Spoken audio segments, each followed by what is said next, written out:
Welcome to Three the Hardaway, aka the three-man Jalen Weave, aka the best big three since LeBron, D Wade, and Bosh live on YouTube on a Monday evening. If you are here, please leave a like on the video. Of course, subscribe to the channel. And if you're here in the live chat, make sure you comment to join the discussion. Got a lot to get into today. Not really a lot, I guess, but it's a feel like a lot. It's a very special episode. Y'all remember back in the day they had special episodes on sitcoms. Yeah, different strokes, good times, all the old classics. This is a very special episode of Three the Hardaway podcast. So if you are sensitive, please make sure you take care of your kids and sit down with them as you watch this episode, because we are definitely going to get into what happened last Friday. Took was in the group chat saying emergency podcast. If we had the time, ladies and gentlemen, just believe we would have did an emergency podcast for this episode. So if you see the title, Grizzlies fired Taylor Jenkins, kind of like in the middle of the day. It was just very random. It was like 11 o'clock on a Friday evening. I had no idea. I thought it was Centel, and it was not Centel. It was Shams, and if Woj was still around, Woj and all those people. But yeah, Grizzlies did fire Taylor Jenkins, so we'll get into that a little bit later. But for now, if you don't know who I am the walking bucket, providing instant offense. It's your boy Savage. Up here, we got the coach on the sideline, take them school on and off the court. And when I say it's really shitty, it's really shitty. Shitty, what's good, man? Hey, not much, fellas. Spring ball has started. And so I got a few. I'm going to break down this roster to 12. But when I tell you we was throwing up and breaking shots, we throwing up and breaking shots right now. So we got to get back in shape. Gotta get some white boys, man. And the spring ball league is different in terms of the free throws. So for those that, I know some people don't like college rules or whatever rules. The more that you know the rules of whatever the sport is, the better you can be a coach. So right now, like, they don't have their and one is literally, if you make the bucket, you get the +1 with the foul. And what? Exactly. Okay. The other part of it is if you get fouled in a jump shot and you miss it, whether it's a 2 or 3, you only get one shot, Eminem, to make that free throw. And if you miss that free throw, you miss both points or all 3 points. But if you make that free throw 1, then you get the 2 points or the 3 points. Yeah, it sucks. Who made these rules? It's the spring league of UIL here in Dallas, Texas. Now, if these things will transition, I don't know, but they did something else a couple years ago where they did the 5 fouls per quarter. So yes, see, you gotta.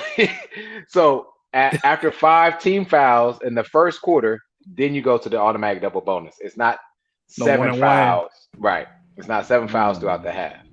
So yeah, you that called travels? Unfortunately. Oh, okay. They have called it in the NBA, so I was just asking. I don't even know what you just said, Sheedy, but okay. Yeah, okay. Right. All I heard was I ain't coaching. I got it. Cool. That's all I heard. I ain't coaching, bro. Too confusing, bro.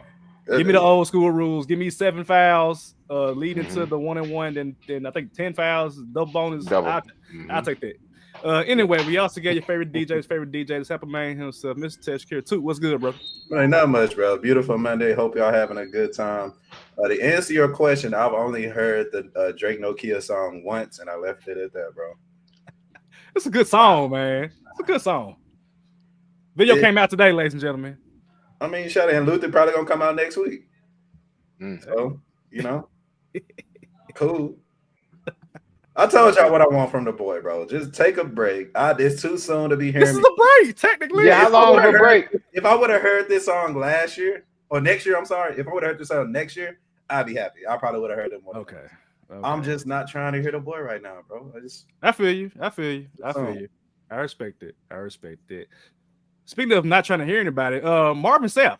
I don't know if y'all heard about Marvin Sapp, but I haven't. Please explain to me what the hell was that. The segue? Yeah, that was the segue. So this, I had to ask y'all about this because it's been going around social media for the past about 3 or 4 days. We've all have been to church before, so we all know about tithes and offerings and things like that. I don't know the full context of what Marvin Sapp was asking. And if you don't know who Marvin Sapp is, he's a gospel singer / pastor. You can look him up on Spotify. He got some very popular songs. He went to the congregation in the pulpit and basically said, "What up, Ryan?" Basically said, I need some financial blessings on this congregation. I won't speak any further from there. I'm gonna let Mr. Marvin Sapp do the talking for us. So here we go. Maybe you got the pass asking for money. That is involved. There's 1,000 of you. I said close them doors. Ushers, close the doors. Close the doors. Close the doors. How many times I gotta say it? It's 1,000 that's watching online. This is a small seed. If I get 1,000 online to give this, if I get 1,000 in the sanctuary to give this, that's $40,000 tonight.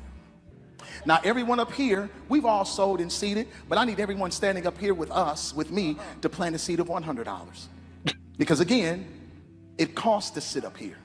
And this is what I need you to do. If you're giving electronically, or even if you're giving tangibly, I'm gonna have y'all come to the altar and give it, because I need to see 1,000 people moving. Bring them baskets. I want the baskets up here. I want to see the folk. Y'all start moving. Y'all can bring it right now. Come. 1,000 people need to give $20. 1,000 people need to give $20. 1,000 people online need to give $20. This is easy, saints. This man pimping. What?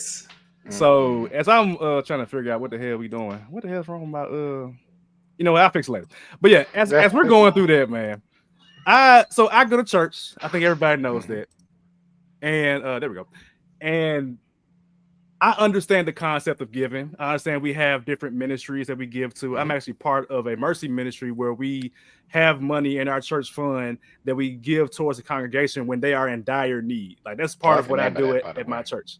And so I understand the concept of giving. But when I saw him talking about close the doors, like you gonna not let me leave if I want to leave, close the doors. What?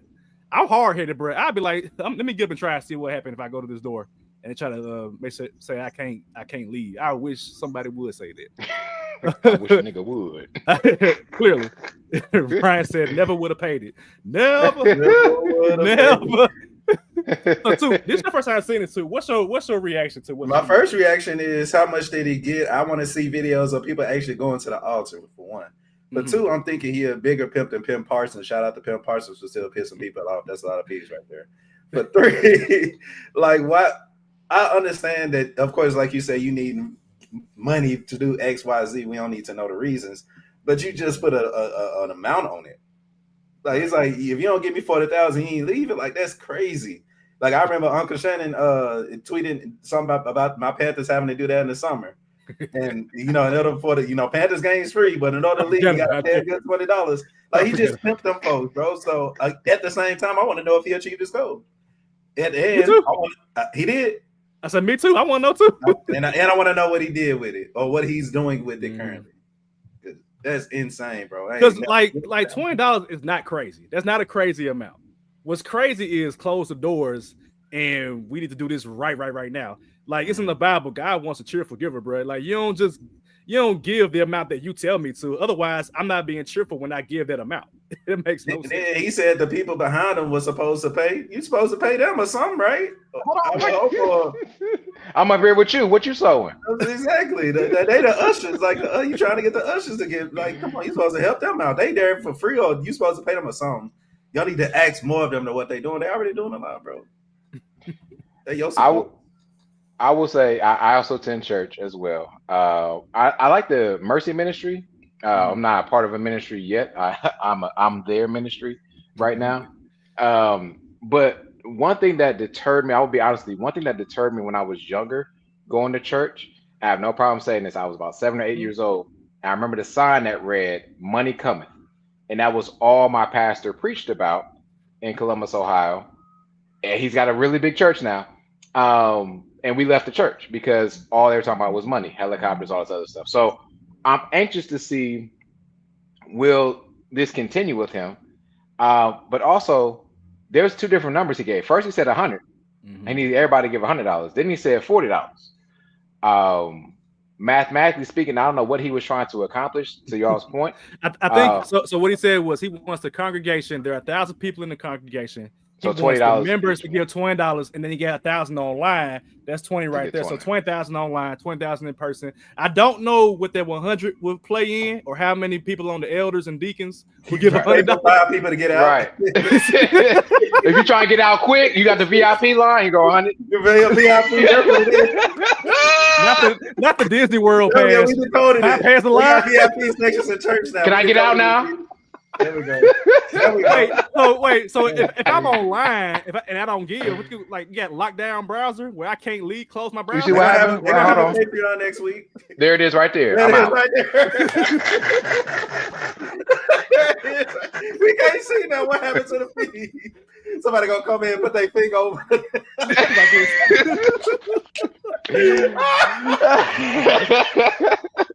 Talking about my connection is bad. I gotta go. Ryan said something about he owes somebody some money. Damn near. Got to. This is a mean ass money laundering scheme, bro. Get this church. I'm like, hold on. Yeah. Shoot. But yeah, that was crazy, man. I saw that and I was like, we got to react to it because that was hilarious. I can't imagine my pastor doing that. I just can't. I can't do it. 40,000 is insane. 40,000. I mean, like then you can do 50,000 next weekend. what Dr. Umar say? 20. Now we're going 40. I need 60. I need 80. I need 100. And I need a new church home at this point. Man. Well, I'm always going to be online, and then when it's time to give, I'll just be offline. I'll be back. I'll find the service. They do when you leave church early, giving that their finger. Like, I'm out. Yeah, no, that nigga better hold a concert next weekend. Or you come after the offering. Right. Excuse me. Better pay for some feature artists. They better have a concert. $40,000. That's crazy, bro. Man, concert. I need church vehicles. I need a lot of shit, bro. I need a lot of shit, man. But yeah, that's Marvin Sapp, man. So I'm trying to find the full context at some point, but I ain't seen the whole video yet. So if I find it, I will update y'all accordingly. Let's move to NBA trivia. Toop said he got some interesting stuff today. Yeah. Yes, sir. I'm curious to know what you got on NBA trivia. We're finna have some fun with this one, guys. So the reason we're saying I'm going 25 years is the reason why I'm saying 25 years. Right. So in the last 25 years, since the year 2000, how many outstanding player of the years have gone on to become NBA All-Stars? So anybody that don't know, outstanding player of the year is pretty much the collegiate MVP for the tournament. Oh, the MOP, yeah. The most valuable player for the game, for the national championship. So again, how many outstanding players have gone on to become All-Stars in the last 25 years? How many? Okay. I know Melo is one for sure. I know Melo. He didn't say name him. I know. I'm gonna want you to name him. I'm gonna want you to name him. So you good? Oh, come on. I know that Tyus Jones was one. Tyus Jones is not an All-Star. I know that. Not an All-Star. I'm trying to see who all won the tournament. Oh, Joakim Noah. Joakim Noah, right? Yeah, that's two. Yep. So who all won the championship? Who was that won? It wasn't. Was Corey Brewer? Corey Brewer won, but he was never All-Star. That's never All-Star. Yeah, he wasn't. Who was MOP? Sean May was MOP for Carolina, if I'm not mistaken. He not an All-Star. Yep.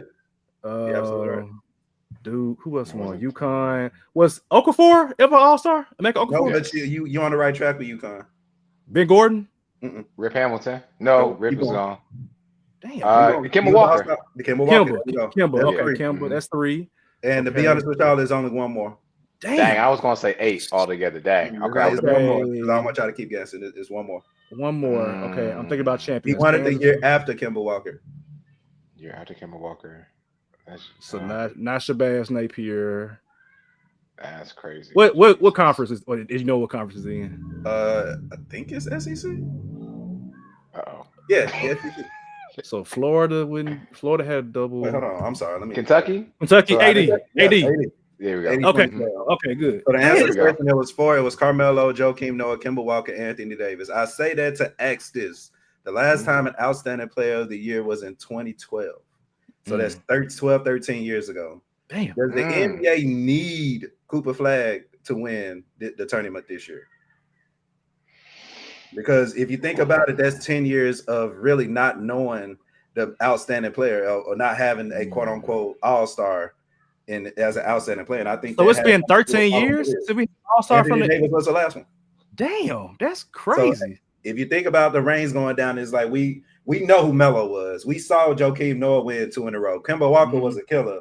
Anthony Davis, self-explanatory. Damn. But since then, you'd had Dante DiVincenzo's, the Sean Mays, the Tyus Jones, players of that nature. But it's like, do we really watch them and love them like the players we just named? So again, with Cooper Flagg being the quote-unquote top guy in this class, I think he needed, but I want to hear what y'all got to say. I think the NBA needs him to win. I'm sorry. This is a great question. It's the way you ask the question, which changes my thought. The NBA needs it. Cooper Flagg needs nothing. Yeah, Cooper Flagg don't need nothing. If you got 2 or 4 or 6, 8 sets of eyes, it don't even fucking matter. If you know basketball, watch Cooper Flagg, watch Duke, and watch how great he is and how poised he is. He don't need nothing. Now, as the NBA, that's a little bit different. So they can say, hey, this player was a first-time All-Star, Rookie of the Year candidate, and whatever, blah, blah, blah. Most outstanding player in the tournament if they go on and win. And so, yes, I think the NBA needs it more than Cooper Flagg needs it. The NBA needs that next American star, I think, and Cooper Flagg provides that. I mean, also, he's a white guy, and white people are going to – it's like Caitlin Clark. They are going to enjoy – watching Cooper Flagg play and play well, depending on where it goes, as far as how he fits within that scheme. But to Sheedy's point, I mean, you can watch Cooper Flagg at any time during this tournament, and he is the best player in college. I said that from the jump. Yes, elite defender, amazingly smart offensive player. I can't count how many times he finds a lob pass to the center on Duke every time. It's easy money for him, and I think that the way that he plays, the way that he can be marketed, you can say if he goes to Washington as an example, because I've been saying Washington forever. You can put the American flag, the red, white, and blue. His name is like the main event because he's from Maine. The main event is a dope ass nickname, bro. You can sell that on merch. I hate that he's a New Balance guy, but I mean, if you perform well, people are gonna buy your shoes. A la Steph Curry, they buying Under Armour shoes. I think. For the purposes of your question, too, I think the NBA does need for Cooper Flagg to win this tournament because that's going to help his brand, being able to market him. He won the tournament with Duke on one of the biggest brands of college basketball. You are the MOP of the tournament, and you're going to be the first pick to whatever franchise, maybe Washington Wizards, maybe Utah, wherever. I think that's like a triple whammy that you can sell yourself on as a brand for Cooper Flagg. So I think they do need him for the purposes of pushing that American brand and having at least somebody that's a homegrown star. Because by the way, he also playing the Olympics at some point. He gonna be in the Olympics. He gotta be because he was getting supposed to work in the practice. It leading to the Paris Olympics. So I'm with it. I like it. I appreciate that. I definitely 2028. hope that was on my side for sure. But he'll be in the next Olympics for sure. 2028. He got to be there. That's an elite defender. He can play center in the Olympics. Yes. As Ryan said, the Great White Hope. Yeah, I mean, he's good. That's the problem. Like I think a lot of people are blind about the fact that he's white. I'm like, y'all, if he was a black player, you'd be like, this dude is amazing, bro. Yes. I'm trying to find a good comparison for him. I've seen like Kirilenko. I've seen Sean Marion. I've seen it. I don't know like a true good comparison because I think he's a better offensive weapon than Kirilenko, and it's just as good on defense. He's a great playmaker as well. So it's like he damn near like Scottie Pippen, low key, bro. Like just a taller Scottie Pippen. It's kind of scary, bro. Which is not a bad comparison. This Scottie Pippen, he's top 75. It's top 75, bro. It's not a bad comparison. So, and let's not sleep on Scottie Pippen. He was also top 5 in the MVP when Michael Jordan went away too. Yep, without Mike, and was almost back in the finals until they ran to Orlando, I think, by himself. Yeah. So definitely shout out to Cooper Flagg, man. So we'll see next Monday. Well, I guess next Saturday when they play Houston. Tough matchup for them because Houston is a hell of a team. If they beat Houston, I don't think anybody gonna be able to beat Duke. I don't think Auburn's not that good anymore. Florida is gonna be tough, but I think the winner of Houston and Duke is gonna win the championship. It's the winner. I agree. I think so. Like Houston, by the way. Yeah, Houston. Yeah, I had Florida winning it, so and I'm kind of right now. But yeah, the reason why we're here, y'all. I'm gonna start with it's called NBA news. I'm gonna go ahead and put the graphic NBA news, but the main news of the past couple of days is the fact that Taylor Jenkins did get fired from the Memphis Grizzlies 10 games prior to the playoffs starting. The Grizzlies are, of course, in the 5 spot right now. They're playing, and they are tied with Boston at 57 right now. So who knows what the result will be by the end of this podcast. But for the time being, I do want to get into the words of the man of the hour, aside from Taylor Jenkins, and that's Zach Kleiman, the GM for the Memphis Grizzlies.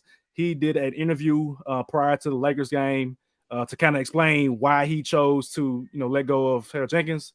So this is what he said. I came to the quote. I came to the conclusion that this is in the best interest of the team, and urgency is a core principle of ours. So decided to go on with the move. The players were not consulted on this decision. This decision is mine and mine alone. The general manager said Jenkins, quote, leaves the team in a much better place than when he started, but would not address what prompted him to fire the coach at this juncture in the season. Kleiman also said, quote, in this case, I'm going to leave it that I, of course, gave this real thought and came to the conclusion that this is in the best interest of our team going forward. So basically, we got nothing from Zach Kleiman, but what did stick out to me as a observer of the Grizzlies and a fan of the Grizzlies as well is that Zach Kleiman said the U word, urgency, meaning that they saw that this team is supposed to be competing for at least in the top 2 of the West, or I say top 4, like having home court advantage. So urgency was the word that stuck out to me. But of course, we can get into the actual day of the firing. So when Taylor Jenkins got fired, what was y'all's immediate thoughts? It's about damn time. Finally. I done went and found tweets from 2021 asking us to get rid of this dude. So, I mean, it's about time. It's funny that it happened in the regular season, 10 games left into it. But if urgency is the word that you got to use, then stay tuned. I'm definitely a fan of the firing, not a fan of the timing. I think if you're going to do this type of fire, so to speak, I think this should have happened right, around the All-Star break would have been ideal. And also having a more equipped replacement. The reason why I say, I know the interim coach does have EuroLeague experience, but right now you need NBA playoff experience right now and possibly play-in experience. And so if I hope that's not my camera messing up. Okay. I'm trying not to say this without saying it. If I'm Zach Kleiman, I'm finding a coach that looks like somebody on this show. Anybody that looks like somebody on this show. And my sources, not even my sources, they're not even real. But if I were you, Zach, I go and call. What happened to Mike Brown? Go and get him. Get him an interview. Go and get Sam Cassell an interview. Get a black coach an interview to be here in Memphis. No offense to the other, I was about to say genres of people, but no disrespect to that. I'm just saying, I think this team needs a coach like a Mike Brown, like a Sam Cassell, that can speak the streets of Memphis, that can walk and talk Memphis. And I think you'll get better buy-in from all players with that type of attitude in the meeting. Can I ask you something, Sheedy? Oh, of course. Can you name that successful black coach that you would like to see in a Grizzlies uniform? Yeah, those two I just named were fine. Or I'll take anyone else that's African American. I said, I know your internet was going in and out, but Mike Brown, Sam Cassell. I would really, if you could get Sam Cassell, like Sam Cassell's been a proven winner where he's gone and been on championship, not just rosters, but as a coach. Boston knows what it takes, right? Even when and to your point about Boston, they lost Brad Stevens, but gained another great coach, and who was still on the sidelines with him? Another one. Sammy. So I say Sam. Sam, I am. Before I get into my point, for some reason I don't understand how Sam Cassell was a great, I'm not say great, but a good NBA point guard, has paid his dues on several coaching staffs, but does not have a job. I mean, he played point. He was a coach on the court. How does he not have a job? I don't understand that a guy that had a good career is getting bypassed by, no offense to Coach T.I., the new coach for the Grizzlies, but this guy's getting the chance. Taylor Jenkins doesn't have any NBA experience. None. So, like, how did he even get? I mean, I know how, but like, how did he get a job over Sam Cassell, a player that played point guard? Now, I'll give people Pat Ewing. Patrick Ewing was a center, not really the one that run the offense. Didn't do as well at Georgetown. Same with Juwan Howard. Not really a point guard. Was on Miami staff for a long time. Didn't get a job in the league. Coached at Michigan. Did okay. Well, not even okay. He had a good Michigan coaching career, but at the end of the day, he's not in Michigan anymore. So I don't understand how Sam Cassell, a point guard, paid his dues in the league, still ain't got a job. But that's Trump's America in terms of like meritocracy. But wait. Hold on. Before you continue about Sam Cassell and what you're about to say, so put a pin in what you're about to say. I got you. This man has been coaching since 2008. Boston. The Wizards for 7 years, the Clippers for 6-7 years, the Sixers for 4 years, and then the Celtics most recently. The man has been coaching since some of us were in college. Yeah, I was in high school. It hasn't had. Yeah, let me show my age. But does not have a job. But that doesn't make any sense to me, bro. Yeah, not a head coaching job. Right. Sorry. Right. And play points. So I'm just like, that makes no sense to me. But yeah, so Sheedy, I thought about your point, and I said it before on Twitter that I feel like this Grizzlies team needs a former NBA player to be their coach, because I feel like they rely heavily on talent, and you need somebody that's able to manage talent. And not saying that this coach doesn't know how to do X's and O's, but I think about Spoelstra. He handled LeBron, D-Wade, and Bosh. Like, he handled that and managed the talent. It was kind of rough at first, but Pat Riley believed in him long enough to stick with it. And what do we see out of it? We see 2 championship wins with Miami, 4 straight years of finals appearances, and then you had 2 appearances with Jimmy Butler. So it's kind of like we're seeing that Spoelstra knows how to handle egos. I mean, LeBron, D-Wade, Bosh, Jimmy Butler, Bam, like all these different players. I think the problem with the Grizzlies organization, and why I personally am not big on Coach T.I., nothing against him personally as a coach. Like, I don't know him. I don't know him at all. Aside from he was added on to this coaching staff by Zach Kleiman. Basically, when they cleaned house for Taylor Jenkins to bring in a new staff, they wanted this guy to be the coach if it didn't work out for Taylor Jenkins, similar to how the Eagles brought on Kellen Moore in case it wouldn't have worked out for Nick Sirianni this year, and it actually worked out this year. I think the problem with the Grizzlies, and this is an organizational problem, not a culture problem, not a player problem, it's an organization problem. They are too focused on being smarter than everybody, and by smarter than everybody, it means I'm a base my talent on second round picks, which sounds good because you've hit on a lot of second round picks and a lot of late first round picks. But at some point, you need actual physical talent, which you do have in Ja and Jaren and Bane to some extent. But the coaching staff, at some point, it can't be just about X's and O's. You have to know how to invoke emotion into these players by being somebody to inspire them to play better. Far too many times I've seen this team, and I tweeted before, you get down 20 in the first half, you fight all the way back to either tie or get the lead, and then you lose a game at the end. It happens so many times. It happened last game against the Lakers with Coach T.I. They were down by 20 at one point, fought all the way back to get up by 1, and then lost the game. It happens.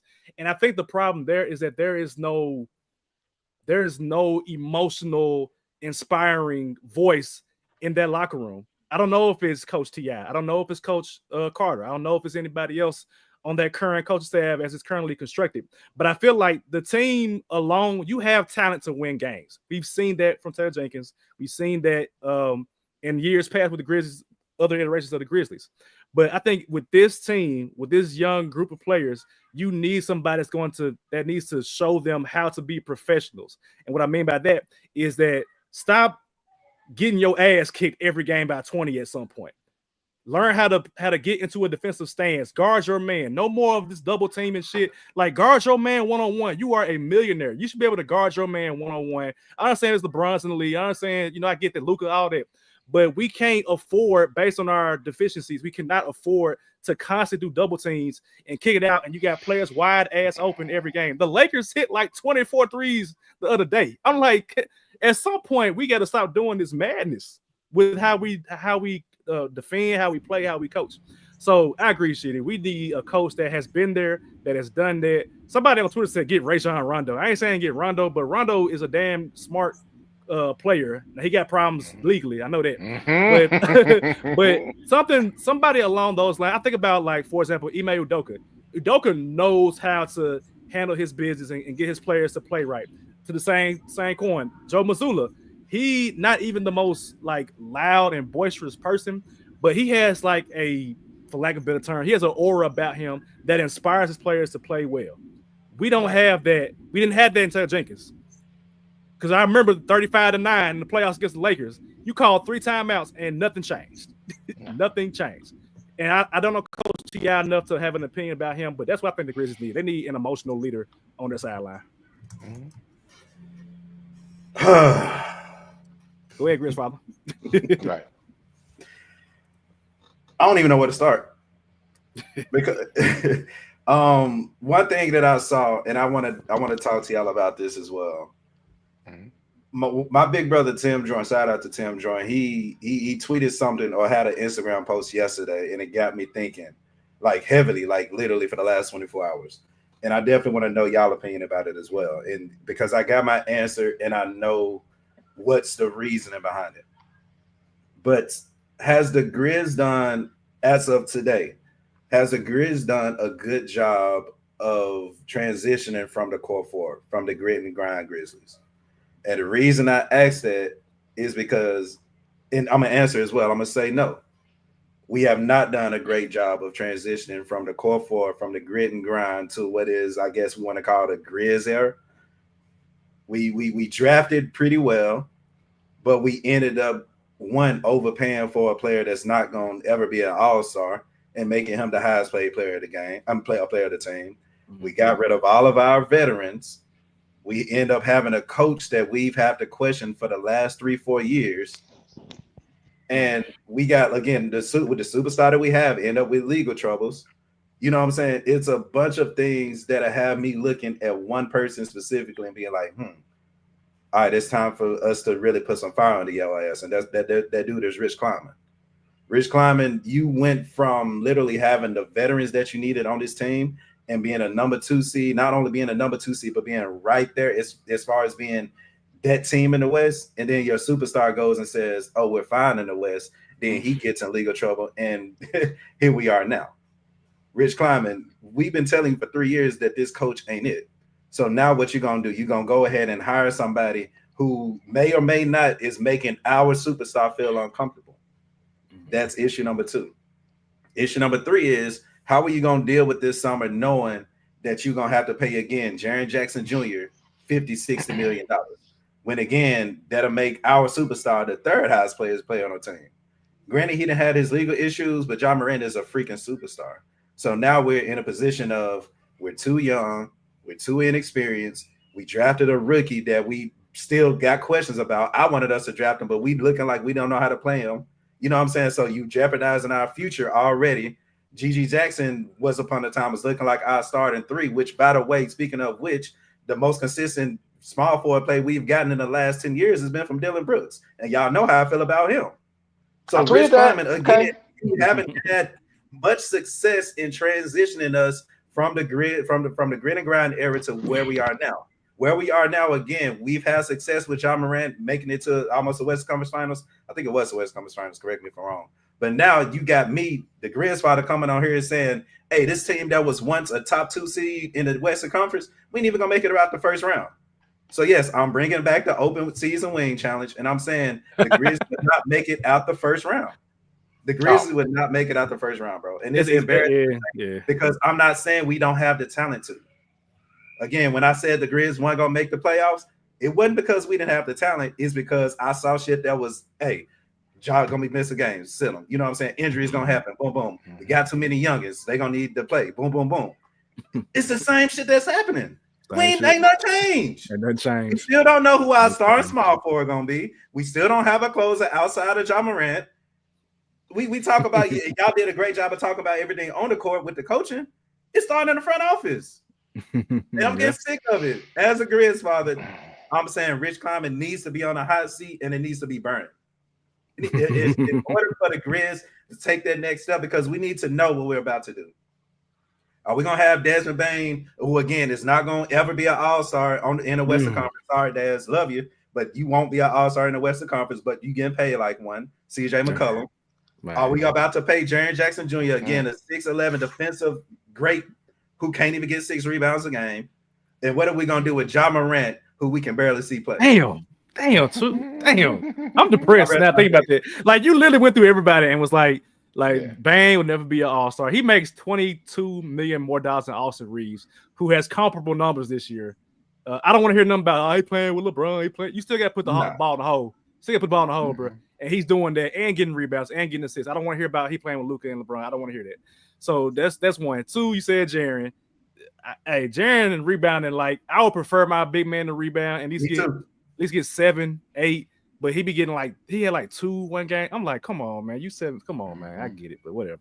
And then Ja, I mean, legal troubles are a thing in the past. But how, like you said, how does he feel being third highest player on the team? Like it's there's some ego that comes with that, right? Because even I think Ja calls Jaren the franchise, and I don't know if that's in jest or if he's serious. You know what I'm saying? I don't know. I don't know. But I mean, I think everybody knows that Ja Morant is supposed to be the best player on the team. I think everybody can agree with that. But I mean, the way this roster is constructed is just kind of I liked how it was constructed. I just didn't like what I saw on the court, which is why I stopped blaming Jenkins as much. And I felt like there's a disconnect between what the front office did and what Jenkins wanted. Like you drafted Edie in the first round, the top 10 pick, but there are games where you don't even give him a chance to figure it out, to get a bucket. You know what I'm saying? I said that about Zaire. Like Zaire, he was starting exactly. He was starting playoff games 2 years ago. Perfect.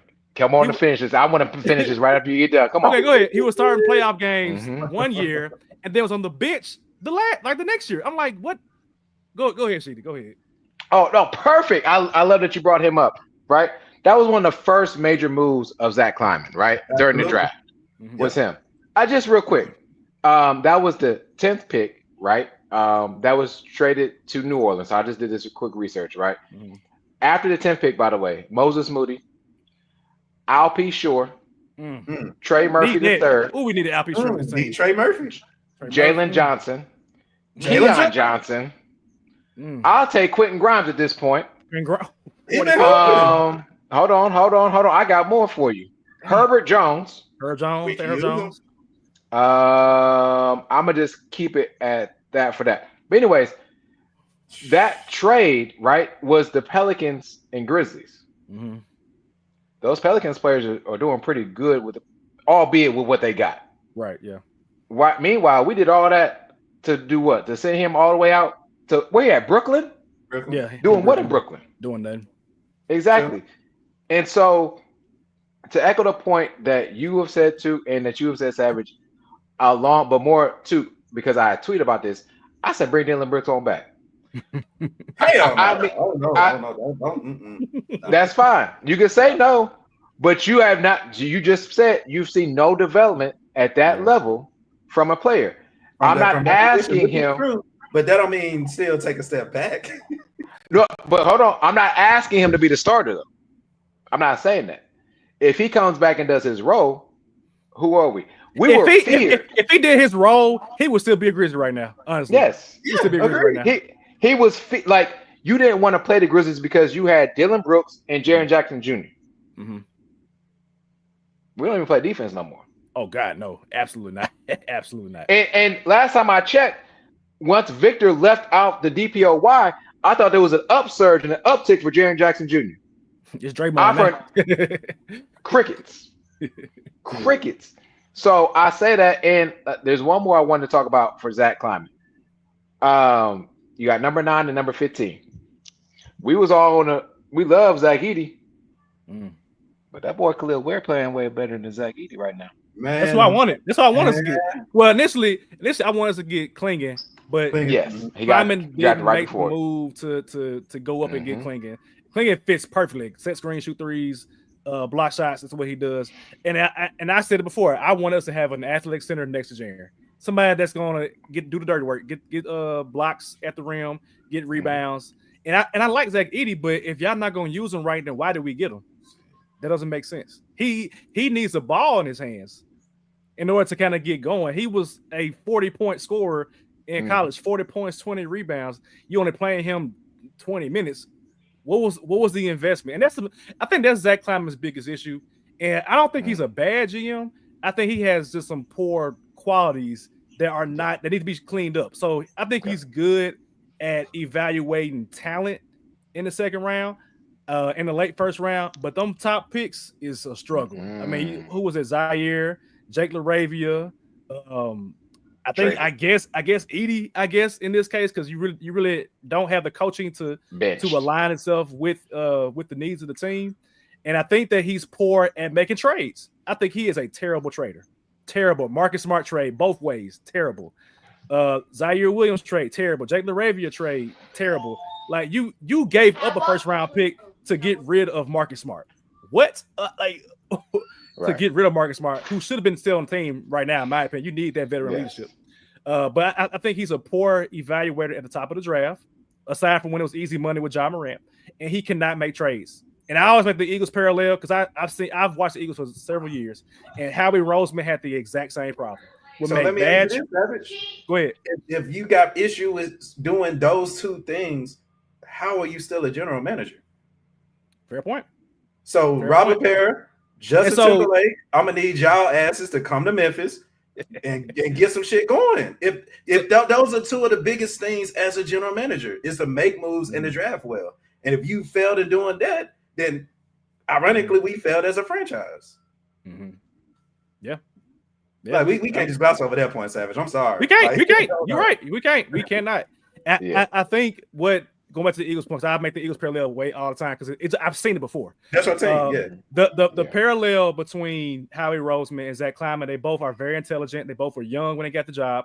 Howie Roseman, people don't remember this. Howie Roseman got demoted when Chip Kelly came. Chip Kelly came in. Chip Kelly became the GM and the coach. And we all know what happened after that. Traded Deshaun Jackson, traded LaShawn McCoy, traded all your good players, and it was like a shit show.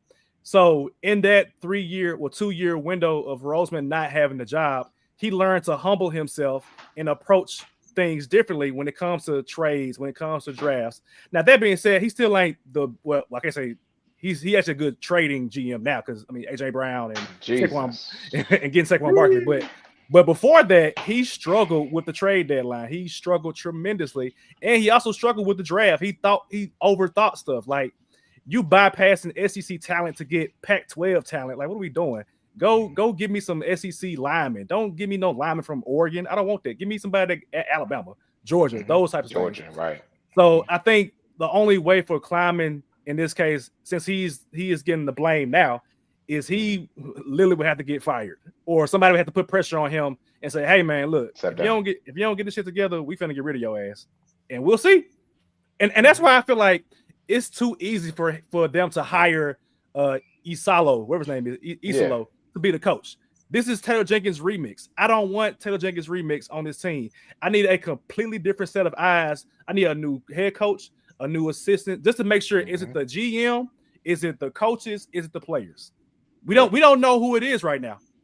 That's why I said something got to give at some point with this team. And of course, they fired Taylor Jenkins, but right now, I can't buy into Coach Ti until I see him take the team in the playoffs and go to the second round. I can't see it right now.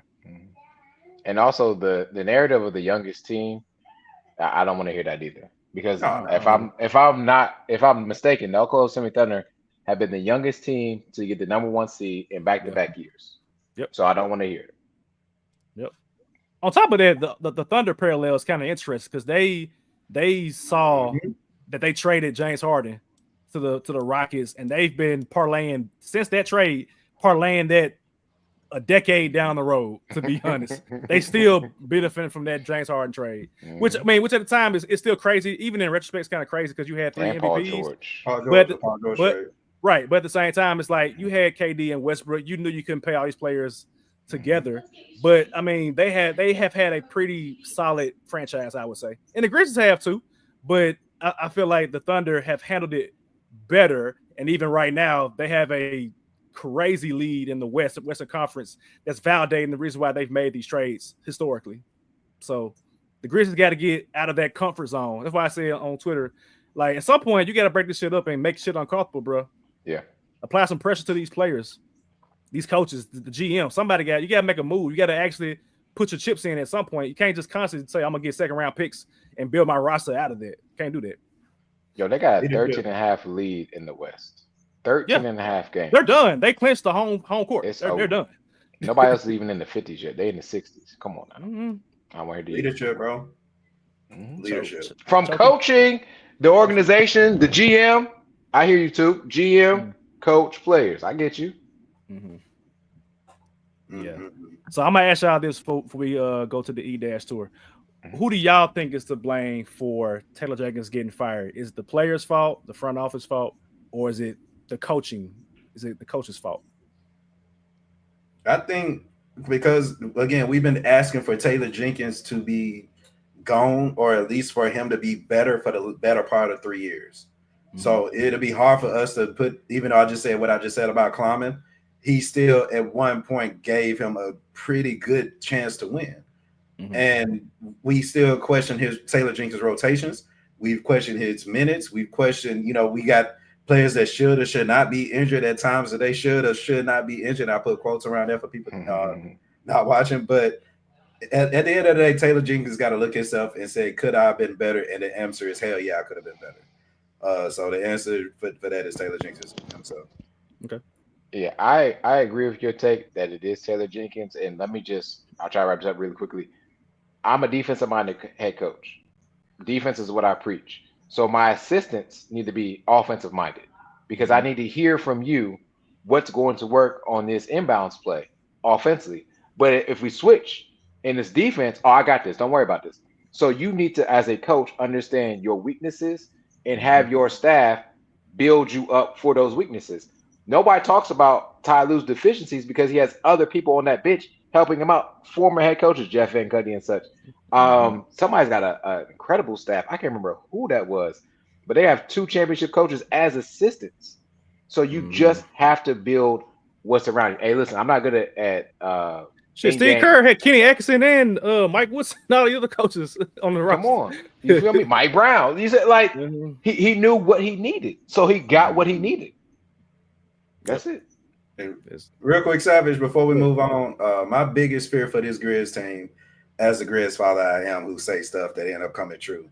And with us being the low budget podcast that we are, even though we're going to be around for a long time, my biggest fear for the Grizz is for me to come in around this time next year and ask for a hard reset. Get rid of everybody. Shut everybody down. Get rid of everybody. That's my biggest fear, and I can see it happening. But again, I'm going to say stay tuned. Again, around this time next year, we'll know. But my biggest fear is coming on this podcast and saying, just everybody, shut it down. Everybody gone. Get rid of everybody. Go ahead, Shady. You got something to say? Nah, that was unfair. Nah, that was it. I am. Okay. Sorry. I'm gonna go ahead and get y'all ready now. Is somebody's gone? Yeah. This summer. One of the 3 is gone. Either Ja, Jaren, or Bane. Somebody has to be gone because you got to build a roster around this team. And if you want to know who, you can DM me on Twitter because I ain't saying no. We ain't doing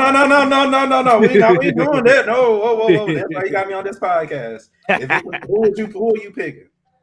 Because I joined the hot seat. Really? So here's my thing. So here's my thing. Here's my thing. I am open to any of them as long as the roster construction makes sense. So I'll go through each scenario. Personally, I don't think Ja and Jaren's a good mix. I don't think so. I think that Ja needs a big man that is going to take some, either be a pick and roller or a pick and popper or both. I think he needs that to do well. Jaren is not a pick and roll player.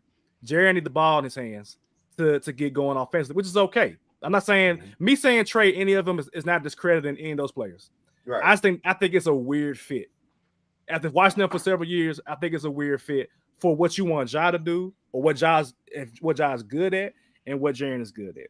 I think that's both of them. If you keep Ja, you can keep Bane. I think you can make that happen. If you keep Jaren, you can keep Bane. I think you can make that happen. But I think that both of them together Jaren only plays one position. He don't play the 5. He don't do that. Ja can go off ball and play a 2 guard because you can put him in the corner to do lives. You can have Scotty running point. You've had Tyus running point with Ja, so you can make that happen. Jaren does not have any offensive versatility to play multiple positions, and on defense as well too. Defense, he's a 4. He's not a 5. That's what he's like AD, but he ain't got AD's cachet to be making demands like that. Bane, to your point earlier, he's not an all-star player. He's just not. He's not worth that. I'm not saying he's not worth the money, but you got to follow the money and what you're investing in your organization. And I would be okay if they said, you know what, Bane, we can't validate paying you this money if you're not going to be an all-star caliber player. So we're going to move you somewhere else where you might flourish in that particular role as an all-star caliber player. I think they keep Bane and they figure out, is it going to be 12 or 13? That's what I think. I'm with you.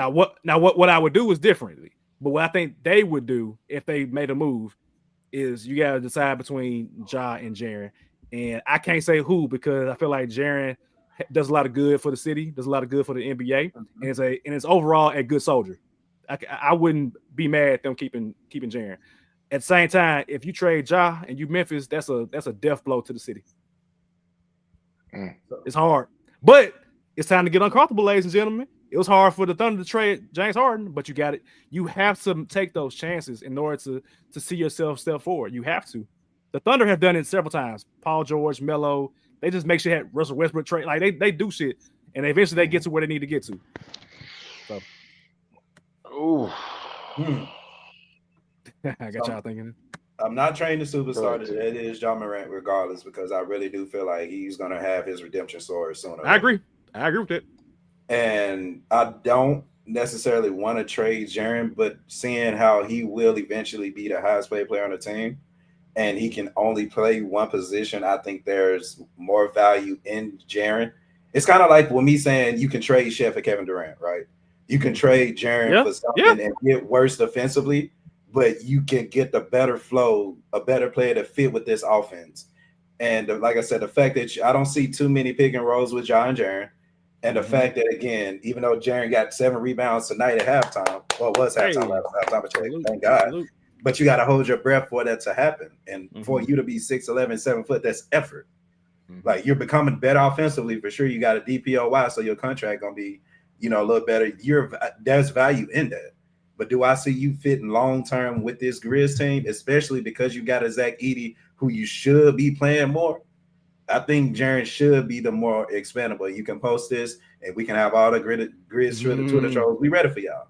But if it's, what I'm saying. But if I can see trade Bane because again, there's value in shooting nowadays. But then again, you need shooting in today's NBA. And I know he's having a down season now, but we've seen what he can do when it's on. Do you really want to get rid of that? I'll take my chances finding options for Jaren. Maybe you can actually find a small forward that we've been needing since Rudy Gay. Who knows? Or you can maximize what you got in Zach Edey and let him play center and put Gigi at the 4. And Gigi don't need the ball in his hand. He can catch and shoot. And then you commit to like a younger thing, which again, if you look at the more, it's not though when you got a team like the Pistons that got the perfect mixture of youth and veteranship, and it's working.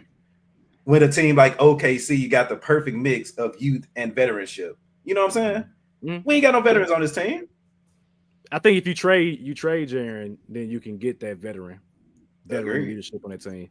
That's what I mean. Like you have to trade one of them to get veterans on the team, and the draft picks as well, depending on who you trade. I think Jaren can probably get draft picks. I'm not sure about Bane. I think Bane is a solid 2-3 option. But I think he's a Brad Beal kind of player. He's not gonna be a championship caliber player. To the point we're talking about with veterans, let's go back to this earlier conversation. How old do you have to be considered a veteran? Ain't Jaren been in the league for about 7-8 years? They veterans now. They veterans now. Honestly, you get second contract, you a veteran, dog. Yeah, exactly. So I take that. But to answer the question, because man, we spilled. Ain't no 25-year-old veterans, bro. Stop playing. Who? That's what Jaren. They don't. How long you been in the league? He's been in the league since he was 19, so it's our 6 years, 7 years, damn near. This is 7th year. Yeah. We got to call him at some point. Well, what I'm saying is the question being asked is who has to go. I think it goes to who is your coach first. Exactly. You need to establish the culture of the coach, and that will tell you everything. Yep. However, hindsight, I don't know who the coach is, so I'm gonna say that I don't know who the coach is. I don't think you trade Ja. And the reason why I say I don't think you trade Ja is because his value is not as high as it was before everything he did. And so what you would receive for him pre all the gun shooting and all that, it's not as much as right now. True. I would trade Jaren Jackson Jr. But I would sign him to his contract extension first and then trade him so that you can get $300+ million back in value for him. Whatever veteran, older veteran, or younger veteran that is for him. And then if this is what you want, Climate, you want to get Gigi, you want to get the Vince Williams, you want to get all these other players, this gives them that shot to play that way. But I just don't think the return on investment for what Ja has been to the city and has been to this team is not the same as of at the end of this season, going into next season. That Ja Morant ain't gonna be that. That's not it. That's not what you want to say. Maybe second or third team All NBA Ja. That's not that guy right now. No. That could have been. And that's another thing about the coaching. Before we move on, Isalo is the guy that has brought in the offense that is not necessarily attributed to Ja. I know that people are saying that Jenkins was running something different, but I'm like, still, like he's in the room when this offense was happening. You know what I'm saying? I find it hard to believe that the offense isn't predicated on everybody else doing well, and not Ja by himself. So, yeah. All right, before we get up out of here, let's do the E- tour. First stop, we're going to pull up in Philadelphia for the E- tour. They have finally been eliminated. A rough year for the 76ers, I think for everybody involved, man. Nick Nurse is about to get fired, apparently. Embiid, he might have long-standing health issues to where he can't really play going into the next season. Somebody in trouble. No, you hear him? Yeah. Embiid, and you got Paul George, who apparently is going to get traded somewhere. And then you've got Maxey, who didn't really have his best year as well. So my question to y'all about Philadelphia. If you are another NBA team, would you trade for Joel Embiid? No.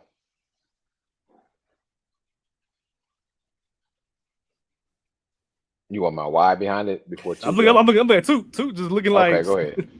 I'll give you my why. I'll tell you why after I get done. Go ahead, two. What you got? My fault. If I'm another team, would I trade for Joel Embiid? Go, Sheedy. I can't. This man, don't do this. Okay, I got you. No worries. No worries. I don't know. And this may sway you either way. It doesn't matter. Okay. Yeah, I don't know. Yeah. We did this already. How many games does the average play? About 50, right? Mm-hmm. But he's due to get paid 60, 70, damn near $80 million. So damn near $1 million plus per game. That's Jaren right there, ain't it? to not, but this one is to not play. Okay, you have that. You talking about? I get it. MVP player, MVP caliber. Yes. When is the last time Joel Embiid made it out of the second round of the East? It's been a minute. No, it's never happened. It ain't been a minute. It ain't never happened. No, yeah. So I guess right. Yeah. This Joel Embiid tour. Let's call this a Joel Embiid tour in Philadelphia. Just stay in Philadelphia. Y'all wanted this process. You've had the process for damn near a decade. It is not equivalent to anything. So even if you signed Joel Embiid and he got his money as he should, if I'm the 76ers, honestly, You don't let that man play all the way up until I think it's the year, and then you file the claims or whatever and try to get your money back on the return, baby, because it ain't happening. It's not happening. And then what are you trading for? If you want to get rid of Paul George too, this is going to be Tyrese Maxey. So I've got to build a whole new team. They're going to get rid of Nick Nurse. No. Joel Embiid, stay his ass in Philadelphia. Keep ringing the damn bell. Keep wearing the braids and cornrows. Keep doing everything else you're doing. You're just going to be a nobody, but you're going to be somebody for Philadelphia. A nobody for everybody else, but a somebody in Philadelphia. This man is going to be 32 years old next year, making $60 million, $65 million the year after, and $69 million, which is a player option. So, damn well he accepted it at 34 years old. Yeah. I'm staying the hell away from Joel Embiid. If there was a time that you had value for Joel Embiid, that time gone. It's all gone, dog. So your best chance is to sit him out for a year. He's not gonna do that though, man. He's not gonna not have his money. Hey, pay him this $60 million that you're gonna pay him next season, sit him out and try to get your money's worth in the 27, 28, 28, 29 season, because ain't nobody coming for a 33, 34-year-old who needs a done that you got to pay an average of 60, we might say $6-8 million a year for. Nah. Shout out to my boy LA Knight. Nah. And I'm happy you put it that way. But y'all know I love me some Joel Embiid, which is why I heard for me to have to say that. But it's a wrap. It's a wrap. It's not for. This was the process, and it's been a hell of a process to say the least. Hell of a process, man. Yeah, I wouldn't touch that with a 10-foot pole, bro. Nah, I can't do it. Last stop for today on the E-Dash tour. We going to Brooklyn, who I feel like I haven't watched the Brooklyn Nets game in so long. I don't even know what they up to up there in Brooklyn. So my question to y'all is kind of not similar to the Joel Embiid question, but is there any player on the Brooklyn Nets roster that you would be happy to keep if you are the Brooklyn Nets? Any player that you want to build around? Cam Johnson. It's obvious. It's the reason why they ain't traded Cam yet. Are you happy to keep Cam Johnson? Are you? I would be. I would be. The way he had 19 points a game, 4 rebounds, 3.5 assists. Like that's not bad. I mean, I didn't know he's almost 30. Yeah. Damn. Hold on. Reconsider. Oh shit. On the subject. You sure?